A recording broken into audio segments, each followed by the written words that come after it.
आज जी या ठिकाणी आम्ही जे पत्रकार परिषद जे आयोजन केलेलं आहे ते 4 दिवसापूर्वी झराप गावामध्ये जी काय घटना घडली,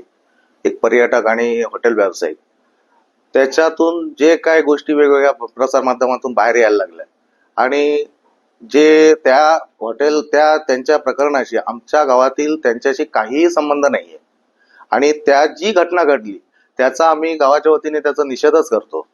आणि त्याला समर्थन पण नाही आमचं. पण आज ही प्रेस घेण्याचं कारण एवढंच आहे की काही बातम्या अशा व्हायला लागल्या की मुस्लिम समाज, त्यामुळे मुस्लिम समाजाच्या वतीने या अशा वाईट प्रवृत्तीला अजिबात आम्ही त्याला थारा देणार नाही आणि आमचं समर्थन पण नाही. फक्त एवढंच आहे की जे सिंधुदुर्ग जिल्ह्यामध्ये आज सर्व समाज आम्ही एकत्र मिळून जे राहतो त्याला कुठेतरी तडा जाऊ नये आणि म्हणूनच ही प्रेस घेऊन आम्ही या प्रसार माध्यमाच्या द्वारे सर्व सिंधुदुर्ग वासियांपर्यंत हे पोचवायचं आहे आम्हाला की आमचं ह्या गोष्टीशी समर्थनही नाही आणि आम्ही त्याला पाठिंबाही देत नाही. आणि काल संध्याकाळी त्या ठिकाणी पोलीस प्रशासन होतं, आम्ही गावातले काही व्यक्ती उभे राहून त्या अनधिकृत जी टपरी होती ती सुद्धा त्या ठिकाणी हटवलेली आहे.